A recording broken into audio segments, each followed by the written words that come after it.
상상해 보시죠. 여러분이 수백억 원의 예산을 들여서 막 거대한 마철로를 올리는 프로젝트의 총책임자라고요? 벌써부터 어깨가 무거운데요? 그렇죠. 건물을 지려는 곳이 물을 가득 머금은 갯벌 같은 연학 지반이에요. 그래서 무거운 콘크리트를 올리기 전에 땅속에 물을 쫙 빼서 집안에 단단하게 다지는 작업이 필수적이죠. 네, 보통 거기에 수십 미터짜리 굵은 배수관을 수만 개씩 꽂아 넣었잖아요. 맞아요.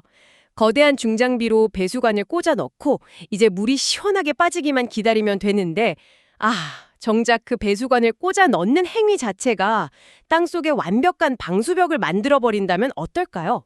애초에 물을 빼려고 뚫은 구멍이 물길을 영원히 막아버리는 최악의 역설 말입니다. 와, 현장 엔지니어들에게는 그야말로 악몽 그 자체네요. 눈에 보이지 않는 진흙 속의 미시세계로 들어가면 우리가 당연하게 여기던 상식이 순식간에 혼돈으로 뒤바뀌거든요. 그러니까요. 오늘 딥다이브에서 파헤쳐볼 자료가 바로 이 기막힌 모순을 다룬 smearjohn_engineering.pdf 슬라이드 문건입니다. 눈에 보이지 않는 진흙 속에서 수백억 원을 좌우하는 이 숨겨진 문제에 대해 알아볼 텐데요. 자, 먼저 1번 슬라이드를 보시죠. 네, 화면에 나오는 단어가 바로 오늘 우리가 끈질기게 추적할 스미어존, 우리말로는 교란대라고 불리는 현상입니다. 연약 집안에 물을 빼려고 배수지를 꽂아 넣을 때 발생하는 일종의 숨겨진 병목 현상이죠. 숨겨진 병목 현상이라. 대체 땅속에서 무슨 일이 벌어지길래 물을 빼려는 시도가 물을 가두게 되는 건지 하나씩 풀어보죠. 다음 2번 슬라이드를 보시죠. 네, 슬라이드를 보시면 맨드릴이라는 거대한 강철관이 나옵니다.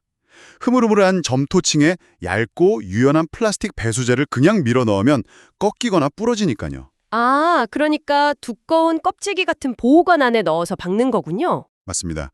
그 단단한 맨드릴 안에 배수제를 넣고 거대한 굴삭기의 힘으로 땅속 수십 미터 아래로 억지로 짓눌러 박는 거죠. 이때 좁은 흙 틈새를 무식하게 비집고 들어가면서 주변 점토에 막대한 응력이 전달되거든요. 여기서부터 이른바 구조적 파괴 영역이 발생하기 시작합니다. 잠깐만요. 애초에 땅에 뭔가를 억지로 쑤셔 넣으면 주변 흙이 망가질 거라는 건 초등학생도 알 수 있는 사실 아닌가요? 그렇죠. 아주 당연한 물리법칙이죠. 물을 빼는 게 최고의 지상 과제인데 굳이 이렇게 폭력적으로 거대한 강철관을 쑤셔 넣는 방식을 고집하는 이유가 뭡니까? 뭐 다른 우아한 방법은 없는 건가요? 흙을 얌전하게 파내고 살살 묻는 방법도 고민해 볼 수는 있겠지만 현실적인 스케일의 제약이 너무 큽니다. 수십만 평 부지에 깊이 30에서 40m 아래까지 수만 개를 꽂아야 하거든요. 그렇게 일일이 다 파내면서 작업하면 공사 기간이? 네, 수십 년이 걸릴 테고 비용은 천문학적으로 치솟겠죠. 결국 시간과 비용이라는 현실적인 제약 때문에 다소 폭력적이더라도 맨드릴을 수직으로 강하게 내리꽂는 압입 방식을 쓸 수밖에 없는 일종의 필요하긴 셈입니다. 자, 이걸 하나씩 풀어보죠. 경제성 때문에 물리적 파괴를 감수한다면 흙 속에서는 구체적으로 어떤 일이 벌어지는 걸까요? 비유를 하나 들어보자면 그 밀도가 꽉 찬 폭신한 초코 케이크에 굵은 플라스틱 빨대를 억지로 쑤셔 넣으면 빨대 주변의 빵 조직이 완전히 뭉개지고 단단하게 떡지는 것과 같은 원리인가요? 와, 아주 훌륭한 비유입니다. 미시세계의 메커니즘을 정확히 관통하셨어요. 이제 3페이지의 내용을 살펴보겠습니다. 여기서 흥미로운 점은 미시적인 관점인데요. 미시적으로 보면 빵이 떡지는 게 어떻게 보이나요? 점토라는 건 현미경으로 들여다보면 얇고 납작한 판 모양의 입자들이 위태롭게 쌓인 카드의 집 같은 면모 구조를 띠고 있어요. 그 사이사이에 엄청난 양의 물이 채워져 있고요. 수천 년 동안 쌓이면서 나름 엉성하지만 안정적인 골격과 물이 지날 수 있는 미세한 틈새에 그러니까 간극비가 확보된 상태라는 거군요. 네, 정확합니다. 그런데 그 한가운데로 거대한 볼링공 같은 강철 맨드릴이 무자비하게 치고 들어오면 그 카드의 집 구조는 산산조각이 나는 거죠. 완전히 짓눌리면서 무너지겠네요. 네, 엄청난 압력에 얼기설기 얽혀있던 점토 입자들이 수직 방향을 따라 납작하게 일렬로 눕혀져 버립니다. 공학용어로는 점토 입자가 재배열, 즉 리몰딩 되었다고 하죠. 입자들이 촘촘하게 밀착되면서 물길이 완전히 압착돼서 사라지는 치명적인 교란대가 형성되는 겁니다. 카드의 집이 뭉개져서 단단한 벽돌이 되어버린 거나 마찬가지네요. 다음 4번 슬라이드를 보시죠. 네, 4번 슬라이드는 수평 방향 투수 개수가 급격히 떨어지는 현상을 보여줍니다.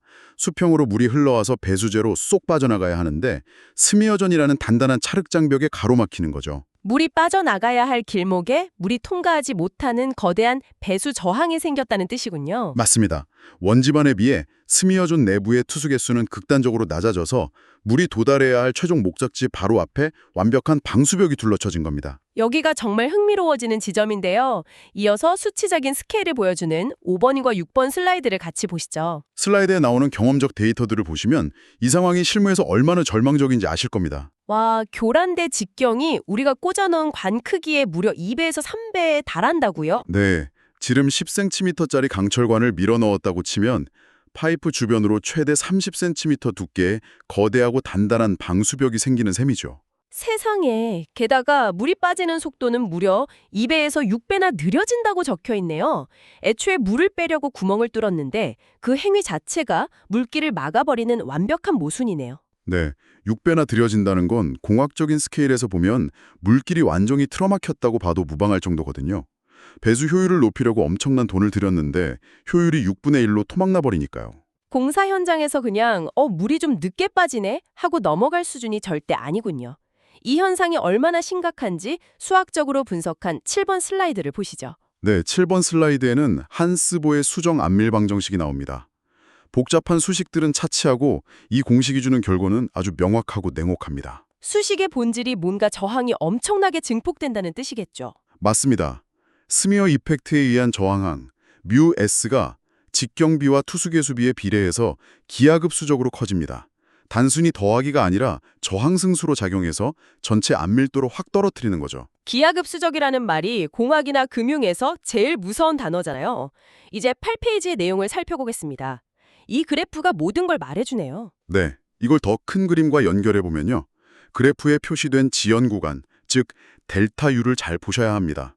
이상적인 궤적과 실제 궤적 사이의 틈이 엄청나게 벌어지거든요. 저 틈이 바로 공사기간이 연장된다는 뼈아픈 현실을 의미하는 거군요. 네, 건설 프로젝트에서 시간 지연은 곧 막대한 비용 손실입니다.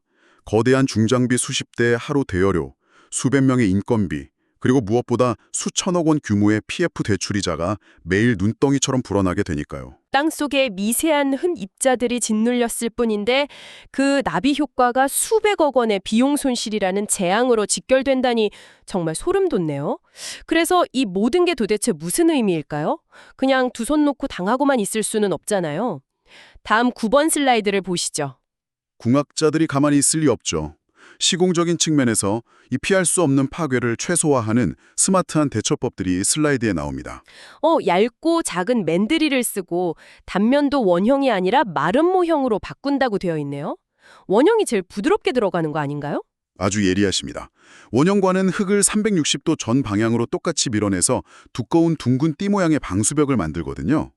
반면 마른 목골을 쓰면 뾰족한 모서리가 칼날처럼 흙을 베고 들어가서 흙밀림을 특정 방향으로 분산시킵니다. 아하, 흙이 밀려나는 벡터의 방향까지 유도해서 점토가 재배열되는 전체 교란 최적을 눈에 띄게 줄이는 거군요. 맞습니다. 게다가 진동을 주면서 때려 박으면 주변 흙 속에 물이 끓어오르면서 구조를 더 박살내기 때문에 진동 대신 일정한 속도로 지그시 조용히 누르는 정적 압입 방식을 사용합니다. 모양을 칼날처럼 깎고 진동 없이 숨죽인 채 지그시 누른다라. 흉터를 최소화하는 외과 수술 기법 같네요. 하지만 그렇게 조심해도 결국 무언가가 뚫고 들어간 이상 막히는 건 피할 수 없을 텐데요. 마지막 해결책들이 담긴 10번과 11번 슬라이드를 연달아 보시죠. 네, 시공만으로는 한계가 있죠. 그래서 설계적 보정이 들어갑니다. 아예 처음부터 보수적인 설계치를 적용하고 배수제 타설 간격 자체를 무식할 정도로 확 좁혀버리는 겁니다. 병목 현상으로 물길이 막히면 아예 물이 빠져나갈 우회로를 수없이 더 뚫어준다는 거군요. 네, 그리고 11번 슬라이드에 KDS, 즉 국가건설 기준을 보시면요. 본공사 전에 현장 교차 검증을 하고 이 교란 효과를 설계에 무조건 반영하는 게 선택이 아니라 필수적인 법적 요구사항으로 명시되어 있습니다. 법적 규범이니까 무시하면 불법이나 마찬가지라는 거네요. 맞습니다. 자연의 혼돈을 수치화하고 그 오차 범위를 설계에 껴안는 것만이 유일한 해법이라는 걸 국가적으로 인정한 셈이죠.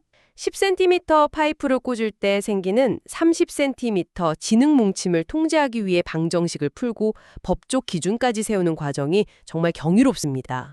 이제 12페이지의 요약 슬라이드를 보시며 오늘 딥다이브를 정리해 보겠습니다. 네, 아주 짧게 요약하자면 거대한 관입으로 인한 물리적 파괴가 미시적인 점토 입자를 짓눌러 치명적인 병목 현상을 일으키고요. 이게 막대한 비용 손실을 부르는 안밀지연으로 이어지기 때문에 마른 모양 얇은 맨들이대야 정적 압입 같은 시공적 노력과 타설 간격 축소라는 설계적 대책을 통해 이 교란대를 정확히 예측하고 통제해야 한다라는 것이 핵심입니다. 깔끔한 요약 감사합니다.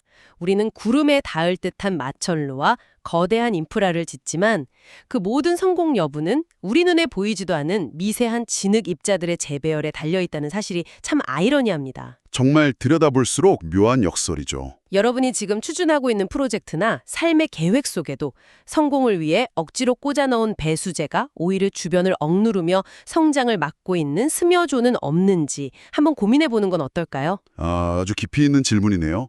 더 빨리 가겠다는 조급함이 오히려 방수벽을 만들 수도 있으니까요. 맞습니다. 무작정 내리꽂는 압력보다 나만의 고유한 토지를 이해하는 정적 압입의 지혜가 필요한 것 같습니다. 오늘 유익한 시간이었고요. 여러분도 일상 속 스미어존을 통제하는 지혜를 발휘하시길 응원합니다.